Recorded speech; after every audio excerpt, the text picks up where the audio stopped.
Indonesia bukanlah sekedar nama di atas peta. Ia adalah sebuah rajutan dari jutaan perbedaan, baik dari suku, bahasa, maupun keyakinan. Namun, bagaimana cara kita agar rajutan ini tidak hancur oleh zaman? Jawabannya ada pada diri kita sendiri, generasi muda yang bergerak untuk nilai kebangsaan, untuk membangun peradaban dunia. Inilah komitmen kita dari kebangsaan untuk peradaban, membangun generasi moderat, berintegritas dan cinta tanah air. Langkah pertama dimulai dari menjadi manusia yang modern. Modern bukan berarti kompromi pada keyakinan, melainkan berdiri di tengah, yaitu menghargai perbedaan tanpa kehilangan jati diri yang sebenarnya. Di era digital ini, arus informasi begitu deras. Jika kita tidak moderat dalam berpikir, kita akan sangat mudah dipecah belah oleh hoax dan radikalisme. Jadi, moderat adalah tameng utama kita untuk menjaga persatuan.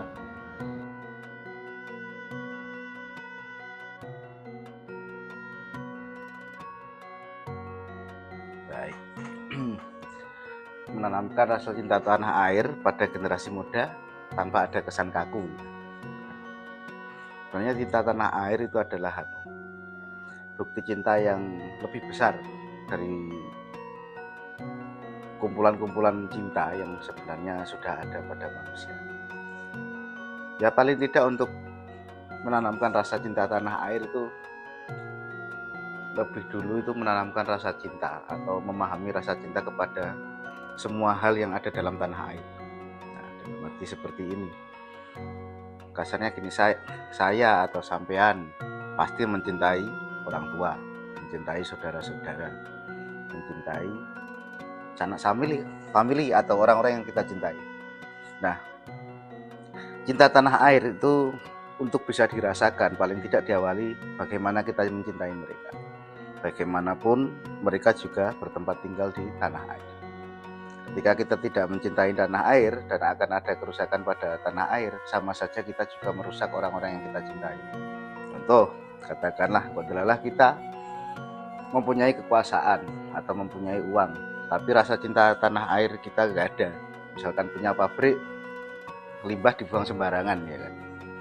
Nah, secara tidak langsung ketika lingkungan tercemar, kita juga melukai orang-orang yang kita cintai. Nah, kalau itu kita pahami, maka untuk melakukan sesuatu yang tidak dibenarkan itu bisa dihindari. Nah, karena apa? Orang-orang yang kita cintai itu bagian dari tanah air. Ketika tanah airnya rusak, yang dirugikan itu hanya kita, tapi orang-orang kita. Paling tidak itu mencintai sesama.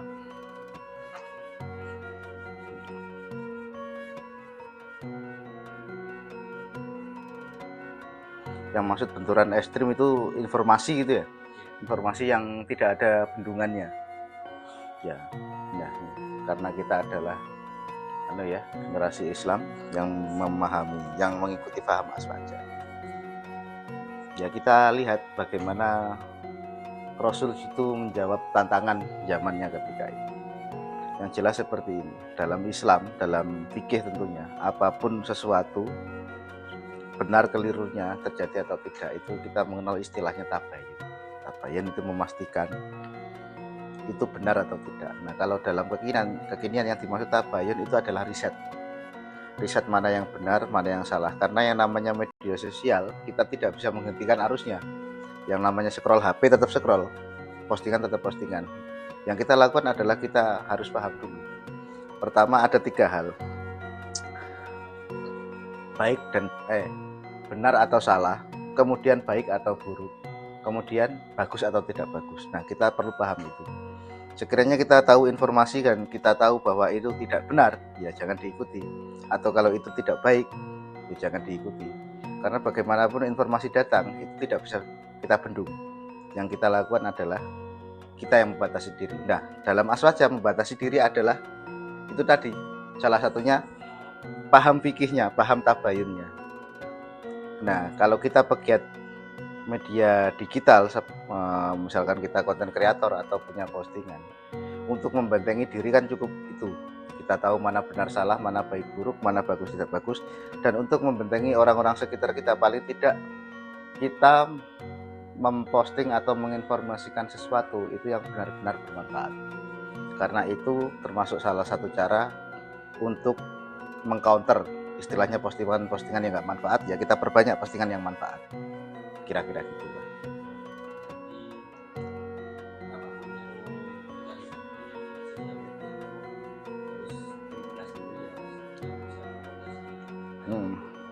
Kita diri kita sendiri. Ya dasar pembatasannya 3 itu. Kita perlu riset. Ini benar atau tidak? Ini membawa pengaruh buruk atau tidak? Ini bagus atau tidak? Kita perlu paham itu. Nah, ketika kita paham, paling tidak diri kita aman dari informasi yang tidak jelas. Nah, setelah kita paham, baru kita memahamkan orang-orang sekitar kita. Lebih luas lagi, ya kita bikin postingan yang memang berkualitas.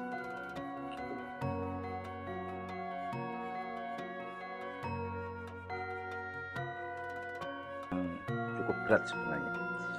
Tapi sebagai generasi muda yang, apalagi kita generasi Islam ya, yang satu. Pertama kita harus pegang betul yang namanya kejujuran. Jujur. Para orang korupsi, orang curang, orang itu dasarnya adalah tidak jujur. Karena kalau dasarnya jujur, mereka akan mengatakan saya ngambil uang ini. Dan nyatanya tidak. Dasarnya tidak jujur. Paling tidak ya gini. Sebagai orang minimal dari diri kita sendiri itu jujur yang pertama. Kemudian punya rasa malu. Bahwa orang Islam, karena ini berbicara aswaja, pasti Islam tuh ya. Bahwa orang Islam itu kita meyakini setiap detik, setiap waktu itu yang mengawasi kita itu selalu ada, yaitu Gusti Allah Tuhan. Ketika kita punya kesadaran itu bahwa kita apapun diawasi Tuhan, itu kita mau berbuat nakal itu malu. Nah, orang-orang yang berbuat nakal, ketika nakal itu dia lupa bahwa dia sedang diawasi Tuhan. Jadi yang pertama adalah jujur, kedua adalah rasa malu terhadap Tuhan, dan ketiga kita yakin bahwa segala perbuatan itu kan berdampak pada kita, itu pasti. Setiap apapun dari kita itu akan memiliki timbal balik. Ketika kita mengambil sesuatu di luar hak kita, Tuhan juga akan mengambil sesuatu dari kita, itu pasti. Nah, tentunya cara kita menyakiti orang lain dengan mengambil yang bukan hak kita, itu sakitnya itu lebih sakit pembalasan Tuhan ketika mengambil sesuatu dari kita, dan rata-rata itu dalam keadaan tidak siap. Yang paling menyakitkan bukan kita ngambil terus Tuhan mengambil dari kita, itu bukan. Yang kita sakitkan adalah, yang paling menyakitkan kita mengambil sesuatu, kemudian kita menyayangi seseorang, dan seseorang itu yang apa-apanya diambil oleh Tuhan. Itu yang menyakitkan. Jadi ingat, yang pertama adalah yaitu jujur, kedua malu pada Tuhan, ketiga yakin bahwa yang kita lakukan itu balasannya berkali-kali lipat. Kira-kira gitu. Melalui perjalanan mini riset ini, kami menemukan sebuah konklusi berharga. Membangun peradaban dunia dari rahim kebangsaan bukanlah hal yang mustahil jika generasi mudanya bergerak bersama menggenggam moderasi dan integritas moral. Dari sini, dawuh guru telah memberikan bukti nyata bahwa teknologi di tangan yang tepat akan menjadi penyelamat peradaban.